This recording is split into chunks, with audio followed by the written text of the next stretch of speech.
सरना धर्म कोड को लेकर राज्य की सियासत तेज हो गई है। कांग्रेस का दावा है कि कांग्रेस झारखंड के तमाम सांसदों को इस विषय को लेकर पत्र लिखी है। आज इसी को लेकर हम चर्चा करेंगे। हमारे साथ राज्यसभा सांसद आदित्य साहू मौजूद है। बातचीत करते हैं कि कांग्रेस की ओर से ये दावा किया जा रहा है कि कांग्रेस झारखंड के सभी सांसदों को इस विषय को लेकर पत्र लिखी है। क्या आपके पास कोई पत्र आया है? नहीं, इस प्रकार का पत्र आज तक अभी तक कांग्रेस का नहीं आया है। कांग्रेस सिर्फ धोखा देती है, झूठ बोलती है और यही करके 65 वर्षों तक इस देश में शासन किया था। थोड़ा अपने अंदर उनको झांकना चाहिए कि जब उनकी सरकार थी तो उन्होंने सरना कोड लागू क्यों नहीं किया, जनता को क्यों धोखा दिया, आदिवासी भाइयों को क्यों धोखा दिया। आज जब आदिवासी समाज के लिए भारतीय जनता पार्टी काम कर रही थी, इनको पेट में दर्द हो रहा है। देश आजाद होने के बाद पहली बार इतने बड़े लोकतांत्रिक देश का राष्ट्रपति किसी एक साधारण परिवार की महिला, घर में रहने महिला आदरणीय श्रीमती द्रौपदी मुर्मू जी को राष्ट्रपति जैसा पद पर आसीन करने का काम भारतीय जनता पार्टी ने किया है। इनकी भी सरकार किसी आदिवासी क्यों नहीं बनाया था। ये लोगों को भी ढंढोरा पीट करके लोगों को गुमराह करना। आज झारखंड के इन लोगों ने क्या हाल बना कर रखा है। एक एक आदमी बोल रहा है कि झारखंड का हर तरफ घोटाला घोटाला घोटाला, चोरी, बालू चोरी, लोहा चोरी, कोयला चोरी, जमीन की चोरी। एक मुझे तो आज तक नहीं मिला है, झूठ बोल रहे हैं। अन्य लोगों को मिला हो तो हम नहीं कर सकते हैं, लेकिन मुझे नहीं मिला है। ये सिर्फ पेपर में और मीडिया में बने रहने के लिए, लोगों को गुमराह करने के लिए इस प्रकार का सिगुफा छोड़ते रहते हैं। कांग्रेस का कहना है कि बीजेपी आदिवासियों के हक और अधिकार की बात नहीं करती है। सरना धर्म कोड अब तक झारखंड यानी कि राज्य में लागू नहीं हुआ है।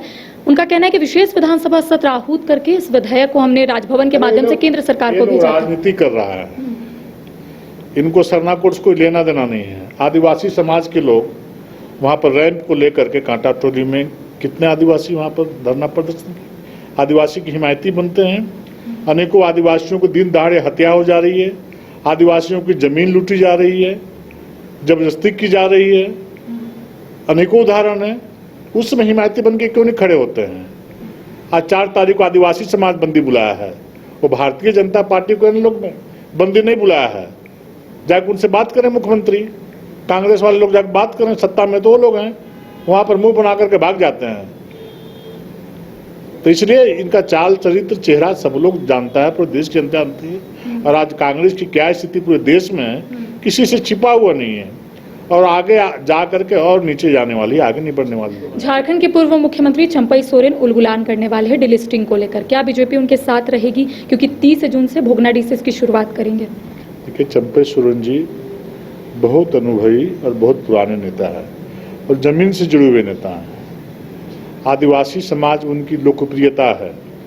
आज भी आप जाएंगे तो 10, 20, 50 हज़ार भीड़ इकट्ठा करना चंपई सोरेन जी के लिए कोई बड़ी बात नहीं है। और जो जमीन से जुड़ा हुआ नेता होता है, जमीनी बात करने का काम करता है। तो चंपई सोरेन जी जो जनहित का विषय में बात करेंगे, आंदोलन करेंगे, तो भारतीय जनता पार्टी तो कोई व्यक्ति जो जनहित का बात करता है उसके साथ खड़ी रहती है। तो चंपई सोरेन जी तो हमारे नेता हैं, पूर्व मुख्यमंत्री हैं, विभिन्न दायित्वों का उन्होंने निर्वाह किया है।